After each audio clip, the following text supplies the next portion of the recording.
Mais j'ai choisi de nous déplacer dans la nef pour que nous puissions être plus de 60 personnes, puisque nous ne pouvons pas être à plus de 60 personnes dans le chœur.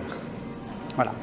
Je vous suggère de vous avancer le plus possible, évidemment en respectant la rangée de libres et les sièges libres dans les rangées dans lesquelles vous vous installez, pour que vous puissiez voir sans difficulté l'écran.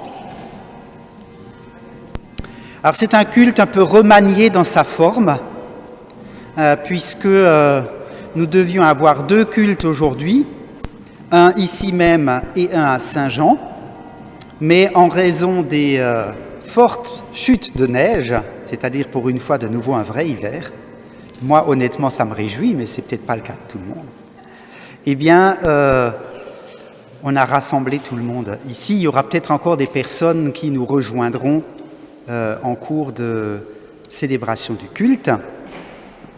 Et donc je remercie les jeunes du groupe des jeunes qui ont accepté au pied levé de devenir d'une manière ou d'une autre des acteurs de la célébration du culte.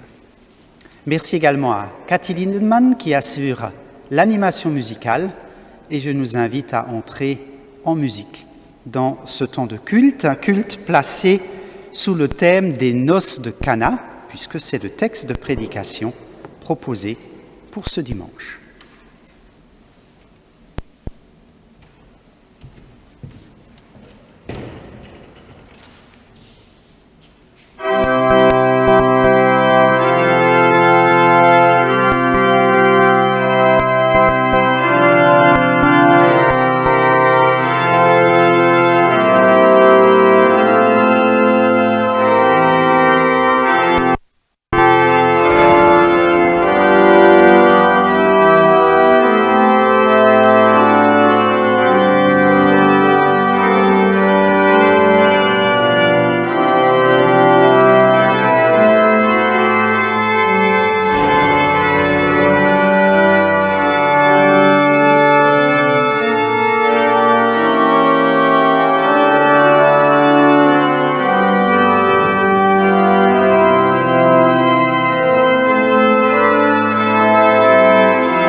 La grâce et la paix, la joie et l'espérance nous sont donnés de la part de Dieu notre Père, Jésus-Christ son Fils notre Seigneur, et de l'Esprit Saint, le Consolateur.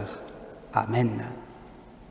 Soyez donc toutes et tous cordialement les bienvenus pour ce culte enneigé, et je vous invite à entonner le premier cantique au numéro 4105, dont nous allons chanter les 2 strophes. Nos cœurs te chantent, nos voix aimantes te célèbrent, Fils de Dieu. Nos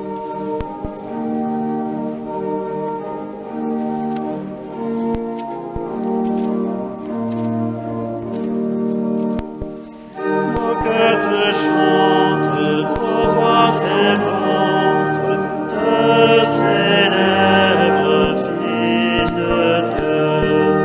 Joie et lumière pour la prière, dis enfin ce que tu veux. Quand nous détresse, ta joie demeure, et à toute heure, tu viens dire Alléluia.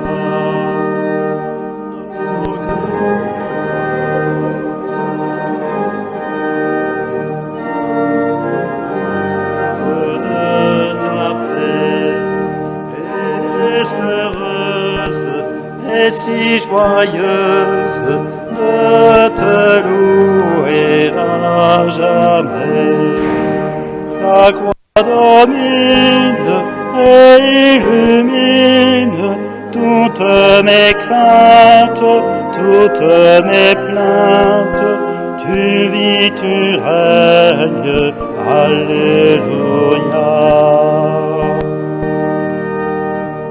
Et puis on chante encore la fin la deuxième strophe.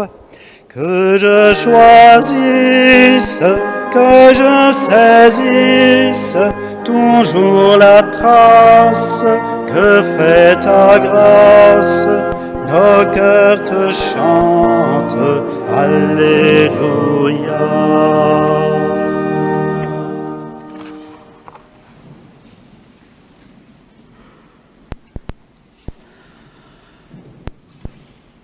Nous voilà donc rassemblés à l'occasion du culte du 2e dimanche après la fête de l'Épiphanie, un culte placé sous le thème du Prince de la joie, et le mot d'ordre, la parole biblique qui peut nous accompagner pour ce dimanche et cette semaine qui débute.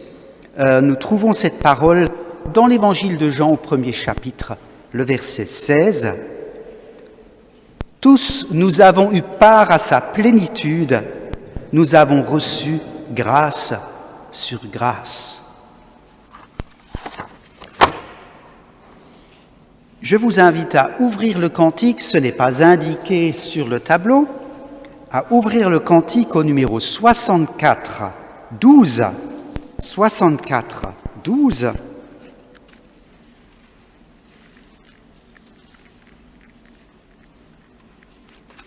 Où nous trouvons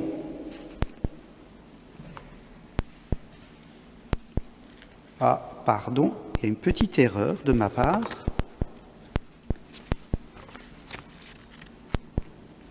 Le temps de trouver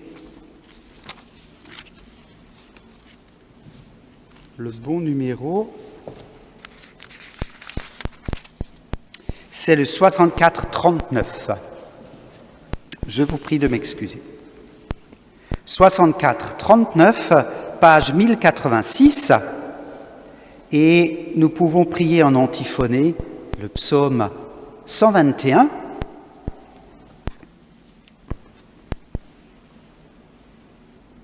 Je propose que les personnes qui sont devant moi se joignent à moi pour débuter la prière du psaume, et je invite les personnes qui sont à ma gauche à répondre.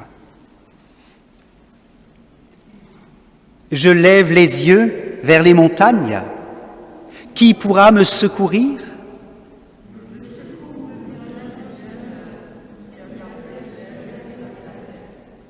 Qu'il empêche ton pied de glisser, qu'il ne dorme pas ton gardien.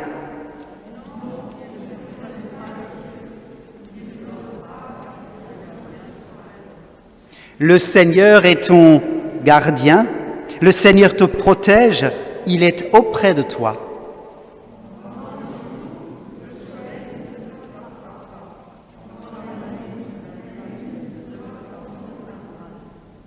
Le Seigneur te protégera de tout mal, il veillera sur ta vie.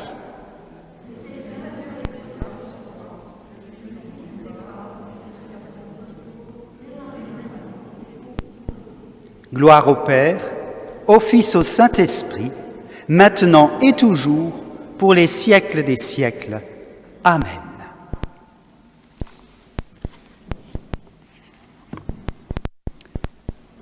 Et nous voulons écouter les lectures bibliques proposées pour ce dimanche, un culte un peu réorganisé aussi dans son déroulement, dans le livre de l'Exode au chapitre 33, puis dans l'Évangile selon Jean au chapitre 2.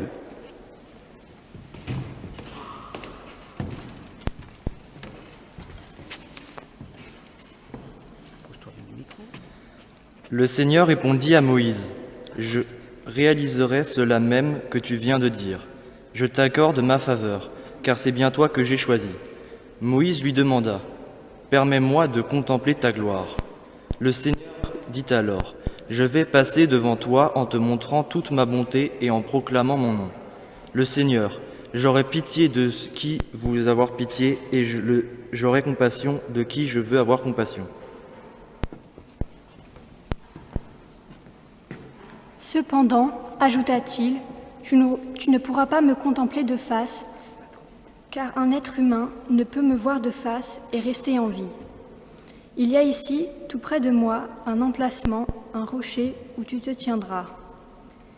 Quand je passerai en manifestant ma gloire, je te cacherai dans un creux du rocher, en te couvrant de ma main, jusqu'à ce que je sois passé. Ensuite, je retirerai ma main, et tu pourras me voir de dos, puisque l'on ne doit pas me voir de face.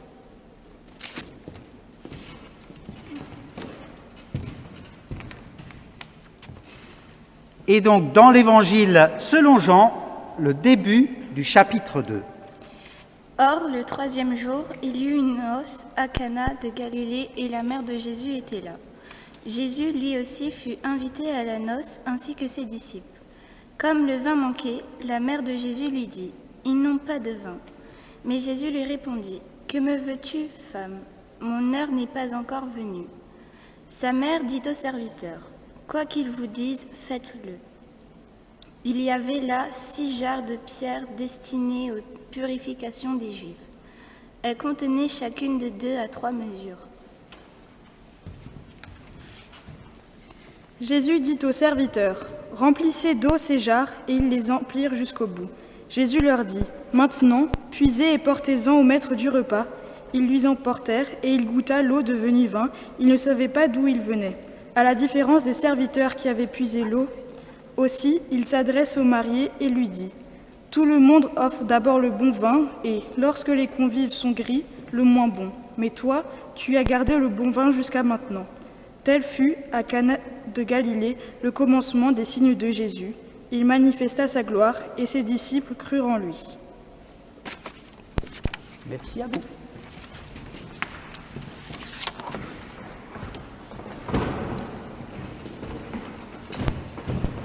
Et nous pouvons chanter le prochain cantique, numéro 41-23.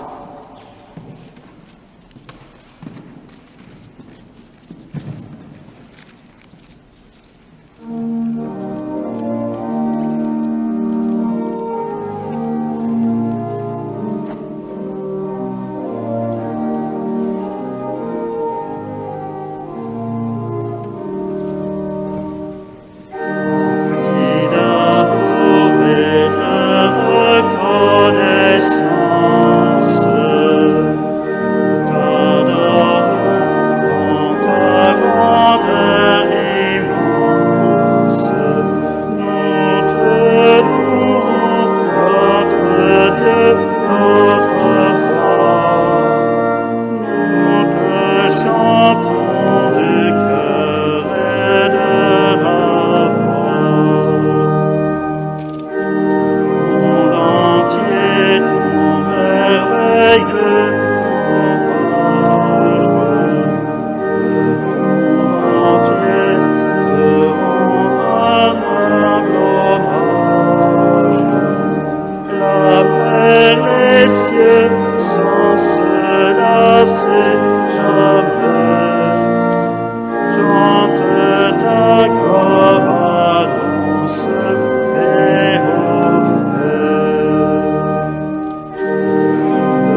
Chères sœurs et frères en Jésus-Christ,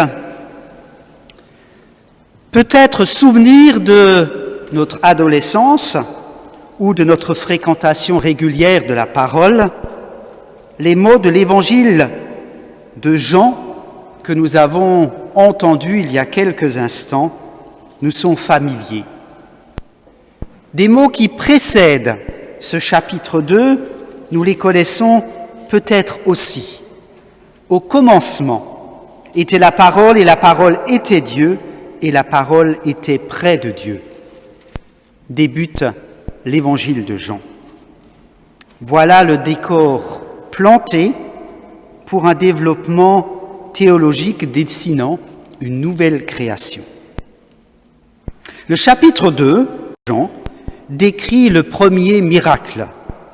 Nous préférons plutôt parler de signe, lui-même présenté comme un concentré programmatique de l'œuvre du Christ.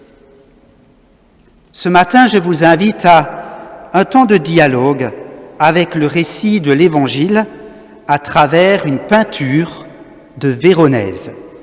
Reviens en arrière. Voilà. Donc c'est Emma qui est à la technique et qui va passer les slides des images. Merci beaucoup, Emma. Alors commençons par un peu d'histoire. Cette toile de très très grande dimension, puisqu'elle fait presque 10 mètres sur 6 mètres, peinte par Paolo Veronese, a été commandée en juin 1565 par un moine bénédictin du monastère San Giorgio Maggiore de Venise. Cette peinture était destinée à décorer le nouveau réfectoire du monastère. En 1798, cette peinture se retrouve dans ce qu'on appelait à l'époque le Muséum central des arts à Paris, que nous connaissons aujourd'hui sous le nom de Musée du Louvre. Comment se fait-il que ce tableau de Venise se soit retrouvé à Paris? Eh bien parce qu'il a fait partie, comme bien d'autres peintures, de contributions de guerre données par l'Italie à la France suite à la première campagne d'Italie menée par Napoléon. Cette cession faisait partie d'un traité politique, le traité de Campo Formio de 1797. Depuis, ce tableau fait partie des œuvres les plus majestueuses du musée du Louvre. Il est d'ailleurs placé tout près du chef-d'œuvre absolu en art pictural du musée du Louvre, à savoir la Joconde. La rénovation de ce tableau, qui a duré 3 ans, a perdu toutes ses couleurs flamboyantes d'origine. Avis aux amateurs, lorsque nous pourrons à nouveau circuler et nous rendre dans les musées pour peut-être aller admirer cette toile dans un face-à-face autre que via écran. La scène peinte par Véronèse se déroule dans un décor vénitien contemporain de l'artiste. À l'époque, Venise est une cité-État au même titre que Rome ou Florence, qui prospère grâce au commerce alors en pleine expansion. Le tableau nous projette dans un décor de la Renaissance italienne qui s'inspire de l'Antiquité.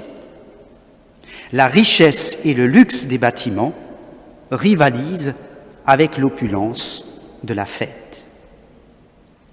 Si le décor est Renaissance, l'action est d'une autre époque puisque nous assistons au mariage de 2 personnes vivant à Cana, en Galilée, au tout début de notre ère.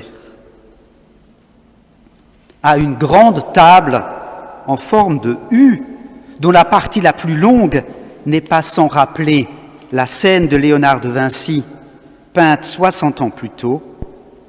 Le Christ y occupe la place centrale. Au milieu des 132 personnes représentées, il est le seul, avec Marie à sa gauche, à regarder le spectateur. Personne ne regarde Jésus dans la toile, sauf nous, les spectateurs.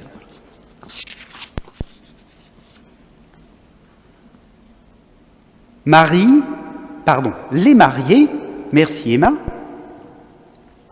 les mariés sont relégués comme repoussés sur le bord gauche du tableau et donc absolument pas mis en honneur, puisque normalement ce serait à eux de se trouver à la place centrale du tableau. Et voilà déjà deux premiers indices intéressants. Deux époques éloignées de 1500 ans. Merci Emma. Les divers personnages présents sont habillés de tissus précieux, souvent ornés de bijoux. Les vêtements sont ceux que l'on pouvait porter à Venise à la fin du XVIe siècle. D'autres convives ou serviteurs portent des turbans évoquant l'Orient. La scène est censée se passer dans la Palestine, alors occupée par les Turcs, ce qui peut justifier ces habits. Les personnages bibliques, quant à eux, sont vêtus à l'antique, mais ne sont pas visibles au premier coup d'œil. Les personnages en haut à droite sont réservés aux membres du clergé, ceux en bas à droite aux laïcs. Les jarres qui tiennent une place tellement importante dans le texte biblique sont simplement évoquées. Elles ne sont pas non plus l'élément central de la scène. Quelques animaux familiers sont aussi visibles. Voilà un second indice intéressant pour nous. Volontairement, Véronèse fait cohabiter deux réalités historiques différentes, le récit biblique et la vie de son temps. Une démarche de foi qui ne se fonde pas dans une quête d'une sorte de vérité historique, mais dans l'incorporation de la parole dans le temps présent. Chaque génération est appelée à accueillir le Christ et à donner sens à sa parole dans le présent qui est le sien. Pour construire son œuvre, Véronèse utilise deux points de fuite différents. Le premier va du carrelage du sol jusqu'au-dessus de la tête du Christ. Et la pointe de ce premier point de fuite est au niveau du ciel. Merci Emma. Le second point de fuite est celui qui a permis de construire les éléments architecturaux qui encadrent le tableau. L'utilisation de deux points de fuite découpe symboliquement le tableau en deux parties. La partie basse, pour le monde des humains, la partie haute, pour celle des cieux et de l'élévation spirituelle. Et vous aurez remarqué que le point de convergence des deux points de fuite se concentre sur la personne du Christ. Véronèse apporte beaucoup de soin à la construction des différents plans de son œuvre.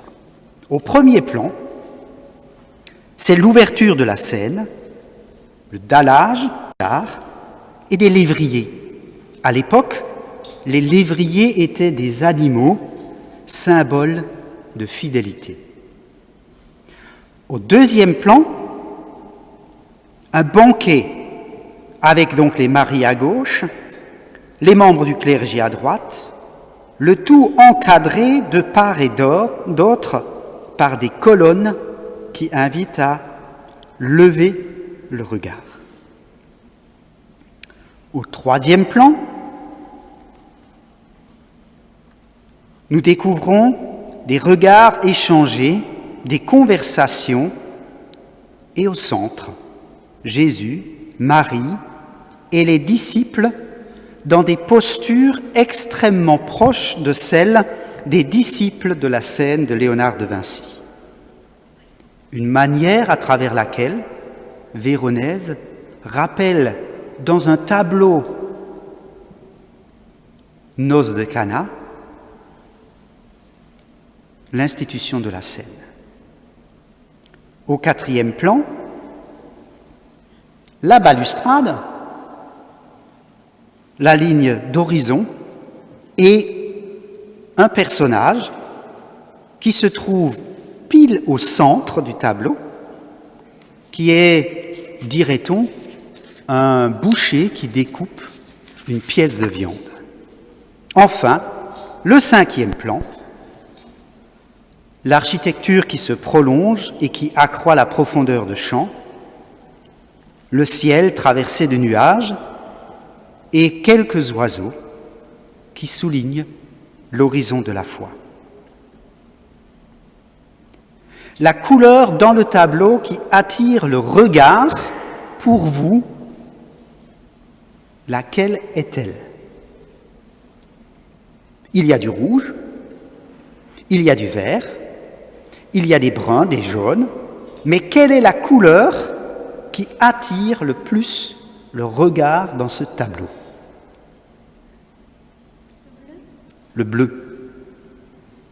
Et à ton avis, pourquoi le bleu? Exactement, c'est la couleur symbolique du ciel. Et si vous regardez bien, de quelle couleur sont les vêtements du Christ? Rouge,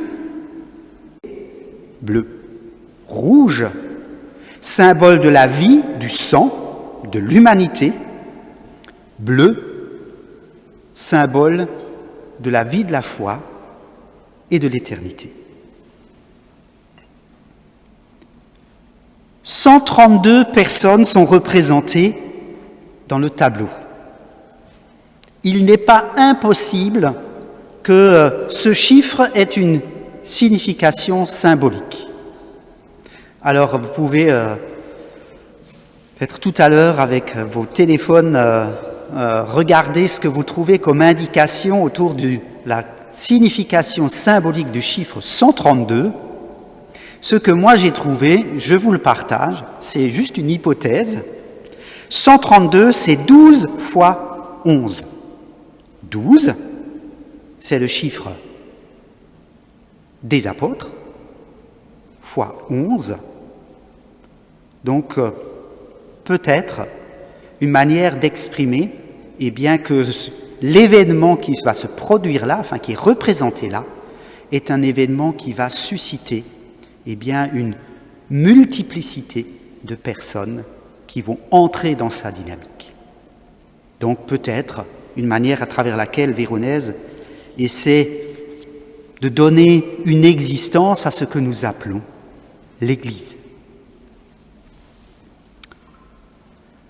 On a vu les deux points de fuite. Maintenant, quel est l'élément central du tableau? Alors, pour trouver l'élément central du tableau, c'est pas compliqué. 2 diagonales, obliques d'en haut vers en bas. Le point de croisement donne l'élément central du tableau. Et pour nous, évidemment, nous pensions que l'élément central du tableau était la personne du Christ. Eh bien, Véronèse met un autre personnage en élément central du tableau, précisément ce qu'on pourrait identifier comme un boucher qui découpe une pièce de viande, et nous comprenons ce que Véronèse essaie de nous dire à travers cette représentation, pile dans l'axe du Christ, juste au-dessus de lui, entre le Christ au début de son ministère et le Christ élevé aux cieux, eh bien, le Christ souffrant, mort, il n'a pas besoin de représenter la résurrection, puisque le ciel lui-même en est le signe.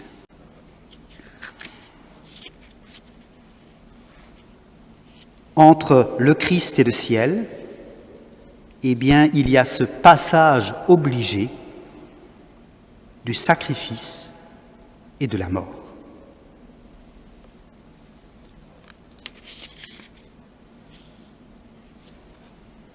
Le tableau, tu peux nouveau avancer si tu veux bien? Oui. Nous comprenons que le tableau est donc bien plus qu'une simple représentation des noces de Cana.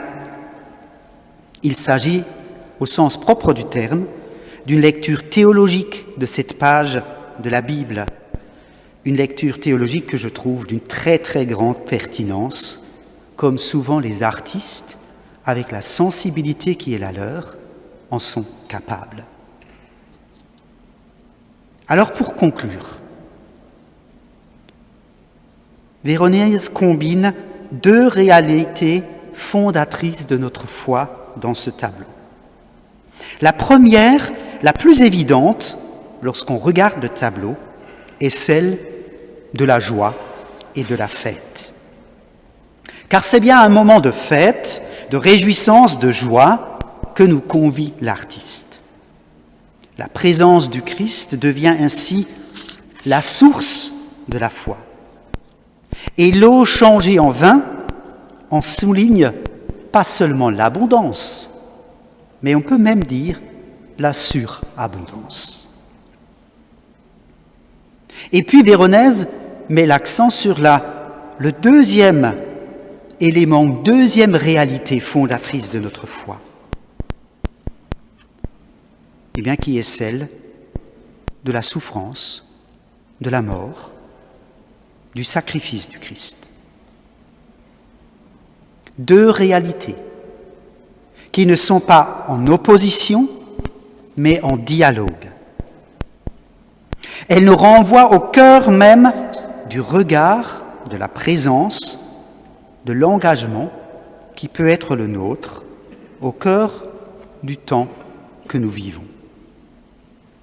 Une joie qui ne nie pas ni n'ignore les rudesses des réalités de la vie, mais aussi des rudesses des réalités de la vie qui n'éteignent pas en nous la réalité et la force de la joie.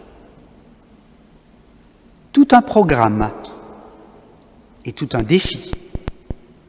Mais n'est-ce pas précisément l'articulation de ces deux réalités que réside toute la force de notre foi? Amen.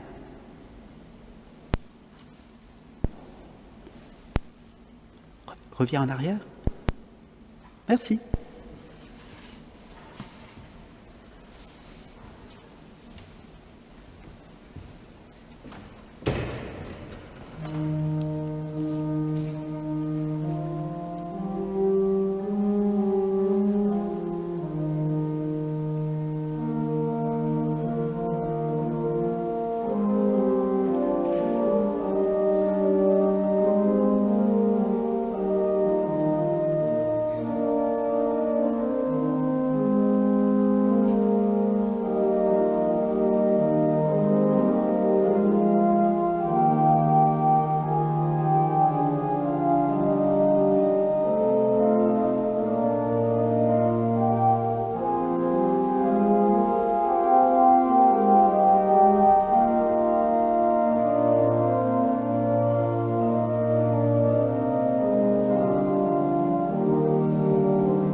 Laisserons-nous à notre table un peu d'espace pour l'étranger. Nous voulons chanter les 3 premières strophes au numéro 4609.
Quand il viendra, et un cœur ouvert pour l'écouter.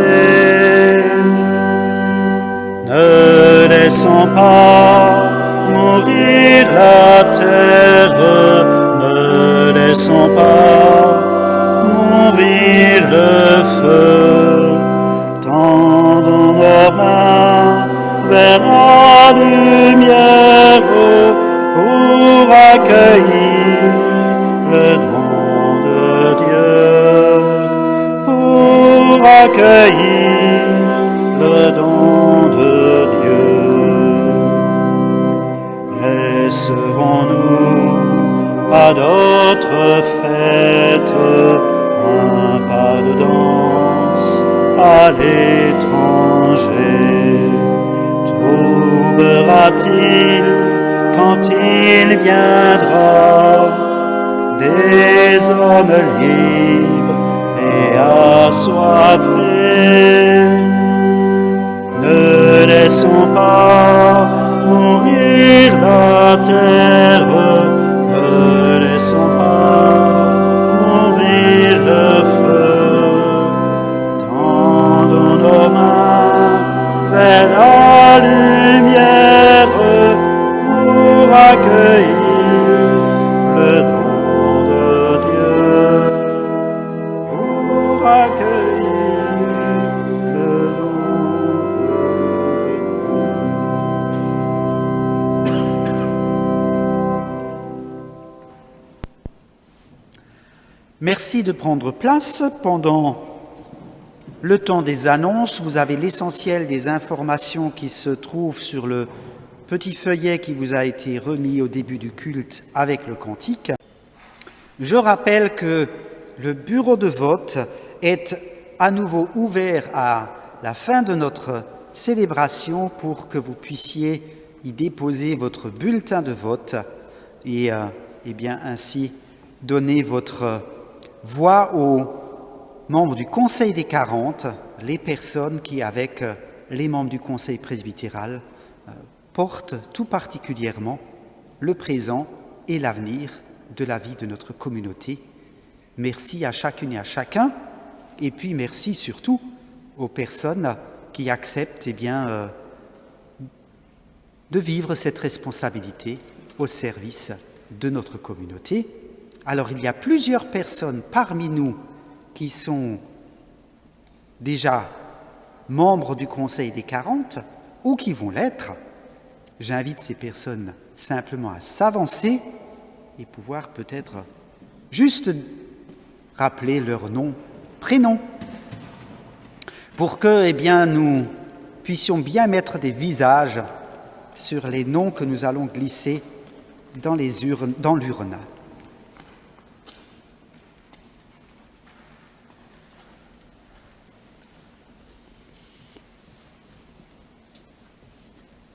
Alors je laisse...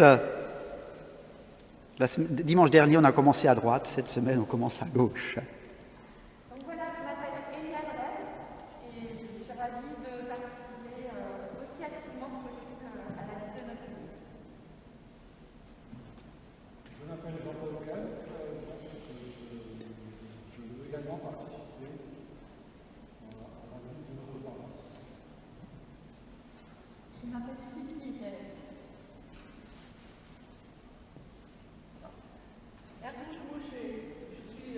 J'étais jusqu'ici surtout active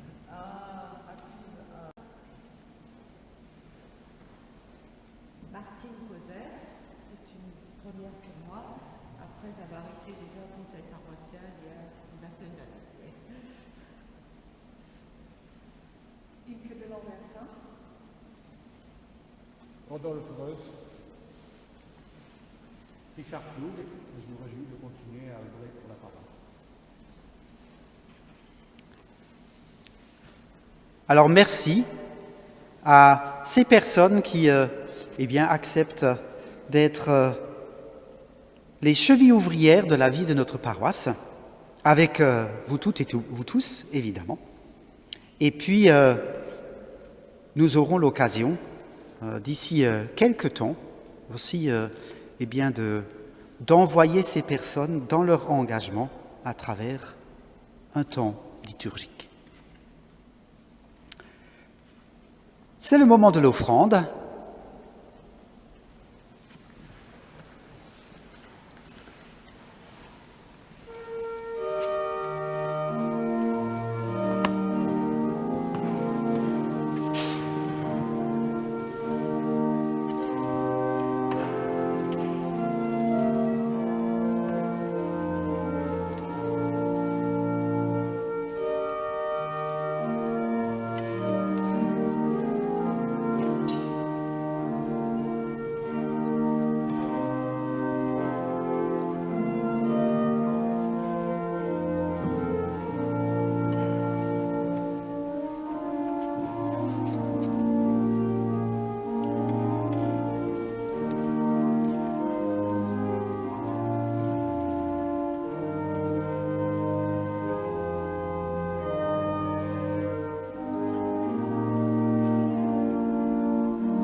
Seigneur notre Dieu, nous te rendons grâce pour cette offrande. Merci pour la joie de recevoir et celle de partager. Donne-nous d'utiliser cette offrande au service de notre communauté, de ton Église et de nos sœurs et frères en humanité, ici et ailleurs dans le monde. Amen. Nous voulons prier les uns pour les autres, les uns avec les autres. Et je vous invite à ouvrir votre cantique au numéro 1205, dont nous allons, à différents moments, chanter une strophe pendant le temps de l'intercession. 1205.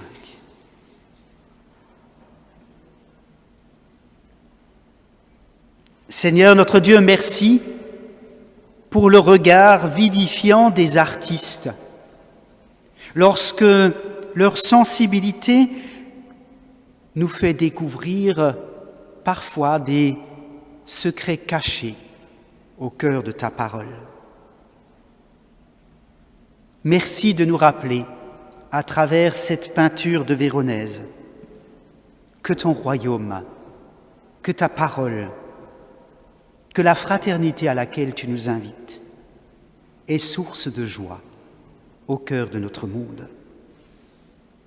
C'est pour nous l'occasion d'une fête qui porte nos vies, qui les transforme aussi. Une fête à laquelle toutes et tous sont invités et appelés. Les riches et les pauvres, les bien portants et les malades, les joyeux et les découragés. Nous te remettons, Seigneur, notre foi, parfois bien fragile. Nous avons souvent peur d'en parler, souvent peur de témoigner, parce que nous avons peur des préjugés, du regard des autres, parce que nous pensons peut-être que cette parole n'a plus grand-chose à apporter au cœur de notre monde. Et pourtant, Seigneur, notre monde n'a-t-il pas besoin de joie, d'espérance et de fête? Et nous voulons chanter la première strophe, « Le Seigneur seul est ma lumière ». Seul est ma lumière, ma délivrance et mon appui.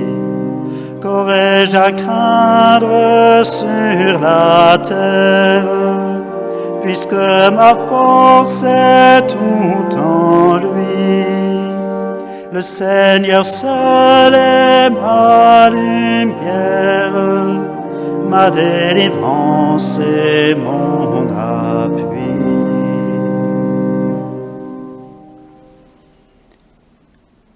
Nous te remettons, Seigneur, notre monde, avec les soubresauts qui le traversent, parfois la violence, avec cette pandémie qui pose tant de questions. Nous t'en prions, Seigneur. Accorde-nous le souffle de ton esprit pour que notre regard ne reste pas accroché à ces réalités de la vie, même si elles sont profondes et incontournables au cœur de notre monde. Donne-nous de savoir lever les yeux, tourner les regards.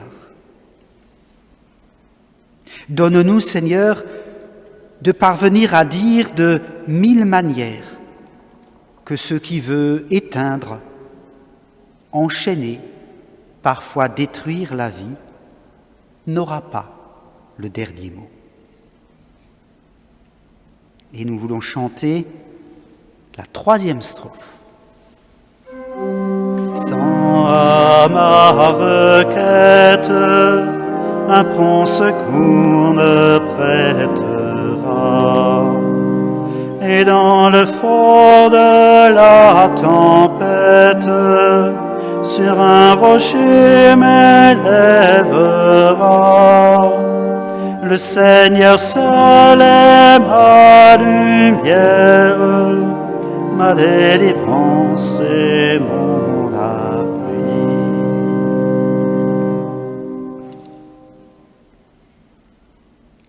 Nous nous souvenons, Seigneur, que tu es un Dieu d'amour, de fidélité,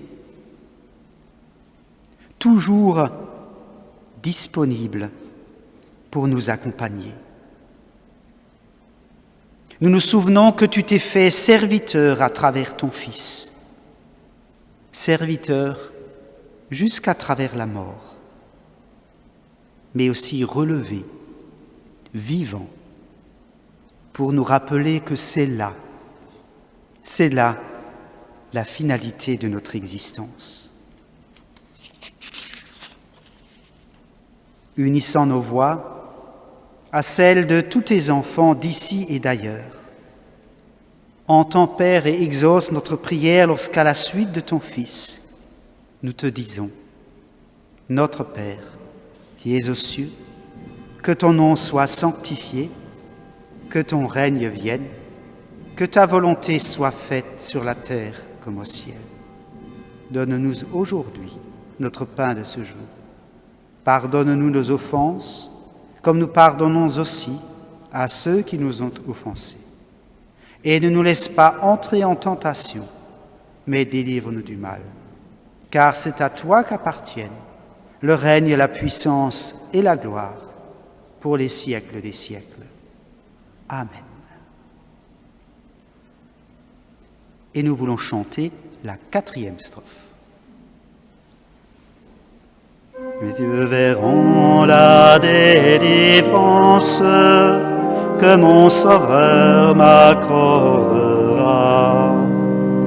Aussi mon cœur plein d'assurance en l'attendant s'affermira. Le Seigneur seul est ma lumière, ma délivrance et mon appui.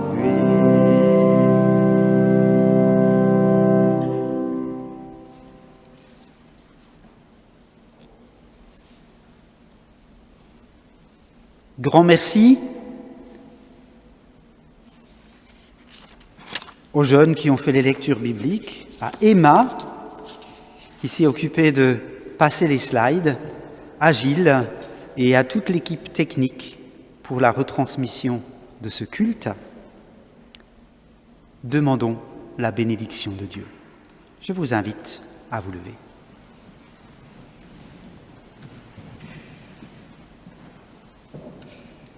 Ma sœur, mon frère, que le Dieu de paix, d'amour et de grâce te bénisse et te garde, qu'il te donne de laisser grandir en toi la joie de sa présence, le feu de son amour et la fidélité de sa promesse, qu'il te donne d'être là où tu es, chaque jour que tu vis, messager de paix et bâtisseur d'espérance. Va dans la paix du Christ. Amen. Et nous voulons chanter les 2 dernières strophes au numéro 4609.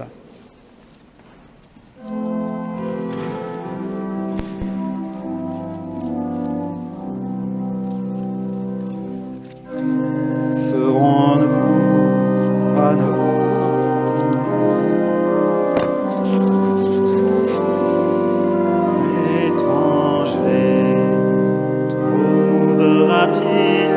quand il viendra des hommes libres et assoiffés? Ne laissons pas mourir la terre, ne laissons pas mourir le feu. Tendons nos mains vers la lumière pour accueillir le nom de Dieu, pour accueillir le nom de Dieu. Laisserons-nous dans nos églises un peu d'espace à l'étranger? Trouvera-t-il quand il viendra des cœurs de pauvres et d'affamés? Ne laissons pas mourir la terre, ne laissons pas mourir le feu. Tendons nos mains vers la lumière pour accueillir le nom de Dieu.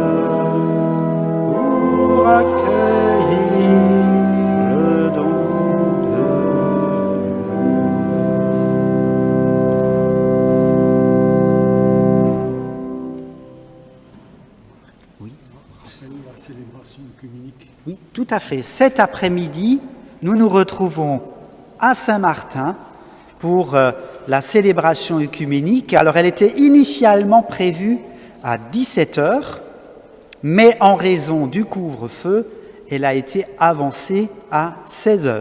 C'est bien ça. Donc, nous vous donnons rendez-vous tout à l'heure. Et puis, eh bien, je vous invite à prendre place pour écouter le postlude. Merci beaucoup, Cathy.